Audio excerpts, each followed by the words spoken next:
안녕하세요. 작가 김보입니다. 좋아요, 구독 꾹 눌러주세요. 오늘은 독서는 인생에서 독서를 통해 인생이 방향을 수정해 가라 라는 제목으로 이야기를 한번 나눠보고자 합니다. 많은 사람들은 자신이 원하는 삶을 살기 위해 치열하게 살고 있고, 또 어떤 사람들은 원하는 삶과 분명 다른 삶을 살고 있지만 현실이라는 벽에 부딪혀 자신의 꿈을 상상하는 것으로 만족하며 살아간다. 분명한 것은 현재 자신의 위치는 모두 과거에 자신이 선택하여 지금까지 이어져 왔는 것이다. 나는 소녀 가장으로 직장에 다니기에 급급해 책 한 권 읽은 적이 없었다. 책 한 번 읽어보려고 책을 펼치는 순간 책은 나에게 수면제였다. 잠이 그토록 오지 않는 날에도 책만 펼치면 잠이 쏟아져 언제 잠이 잤는지도 모를 정도로 책이 나에게는 수면제였다. 그러면서 그 책은 나에게 흥미를 주지 못했고, 나는 점점 책에서 더욱더 멀어져 갔다. 그 이후로 난 책에 손길도 눈길도 주지 않았다. 세월이 흘러 아무 생각 없이 사는 대로 살아가고 있는 이 시기에 앞에서 잠깐 언급했듯이 모든 점검을 갔는데, 점검을 막 시작하려는 그때에 초등학교 한 6학년 정도 돼 보이는 여자아이가 집 문을 열고 들어오며 다녀왔습니다. 할머니 하고 인사를 하며 들어왔다. 나는 계속 정수기 점검을 하고 있었고, 고객이 아이에게 간식을 챙겨주시며 간식 먹으라고 불렀다. 아이가 식탁으로 오면서 책 한 권을 들고 대부분 책을 안 읽는다고 엄마, 아빠, 할머니들이 야단도 치고 책 좀 읽으라고 다 이러기도 하고, 책을 억지로라도 읽히려고 부모들은 안간힘을 쓴다. 어떻게 하면 우리 아이들이 책을 읽을까 하며 억지로 아이를 서점으로 데리고 가 너가 원하고 읽고 싶은 책을 사줄 테니 아이들에게 애원하다시피 책을 권한다. 아이들은 억지로 선택한 만화책 한 권을 슬그머니 내민다. 그런데 이 고객집은 다른 가정과는 반대의 분위기이다. 나는 점검하는 내내 아이를 살펴보았다. 내가 보기에는 저 아이는 정말 책을 사랑하는 것 같다. 할머니가 책을 압수할 정도로 책 읽기를 너무 좋아한다.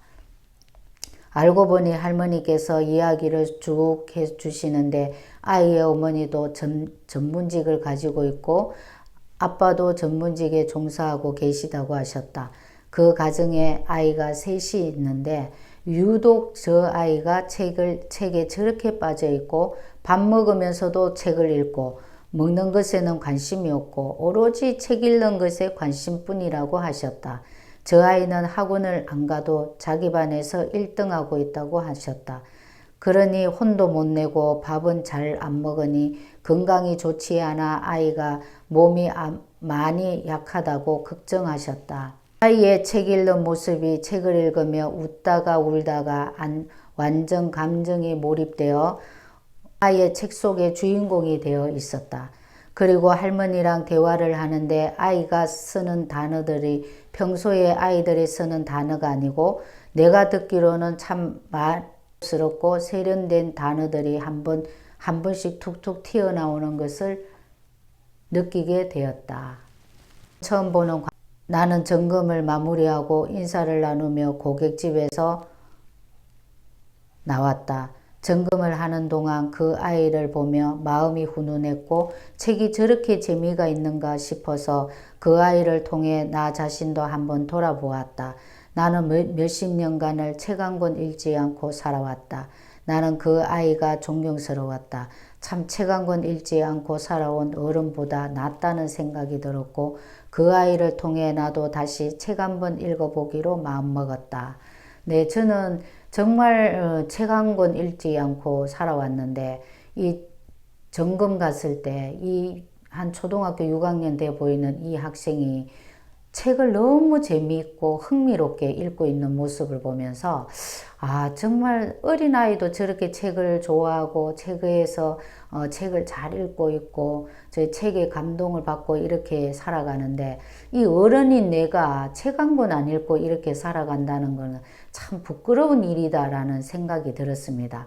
그래서 이 아이로 통해서 제가 책을 한번 읽어보려고 이제 생각을 하고 마음을 먹고 이제 실천을 하게 되었지요.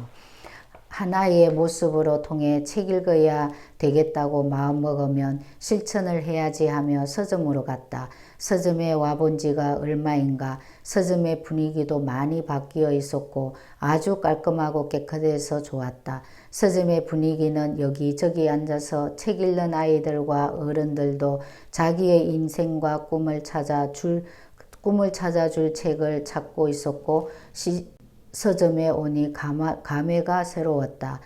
새 책 냄새가 나의 코끝을 자극했다. 나는 새 책 냄새가 참 좋았다. 책을 읽어보려고 책을 써서 해야 될지를 몰랐다.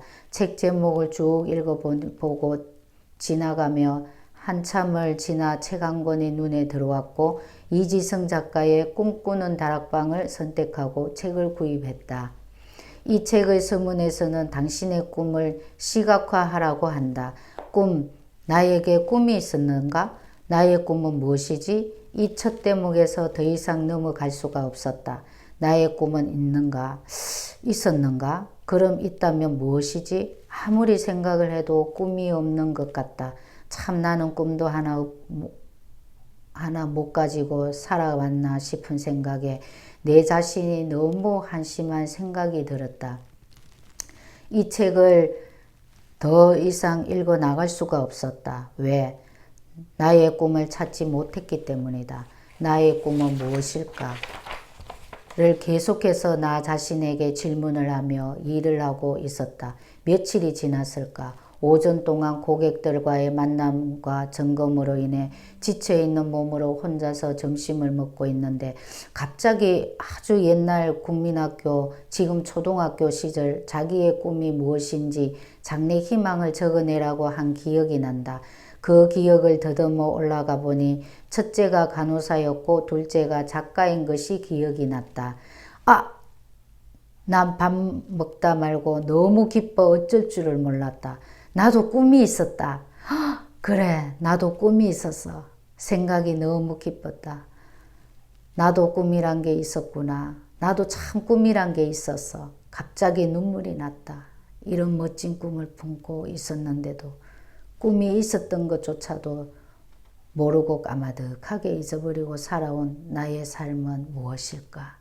얼마나 꿈에 대해서 생각을 하지 않고 살아왔으면 이 꿈을 찾는 내내 몇 날 며칠이 걸리는 것일까 생각하게 되었다. 이제 나도 잃었던 꿈을 찾았고 다시 지난번 읽다가 그만둔 책을 다시 펼치며 읽어나가기 시작했다. 시각화의 힘, 꿈의 공식, RMVD, 생생하게 꿈꾸며 이루어진다. 이렇게 나의 잃었던 꿈을 찾게 되었고 나의 생생하게 꿈을 꾸며 이루어진다는 말이다. 이 책을 다 읽고 나는 깊이 묻어두고 있었던 꿈을 이제 생생하게 꿈을 그리기 시작하기로 마음먹었고 상상을 해보려고 노력을 기울였지만 쉽지는 않았다. 그렇지만 조금씩 매일 상상하기 연습을 하면서 조금씩 나의 상상력도 좋아지는 것을 느꼈다. 이렇게 나는 한 아이로 통해 독서할 수 있는 힘도 다시 얻게 되었고 나는 작가가 되기 위해 생생하게 나의 꿈을 그리기 시작했다. 나는 작가의 꿈을 그리며 내가 왜 작가가 되어야 하는지 그 이유를 질문하기 시작했다.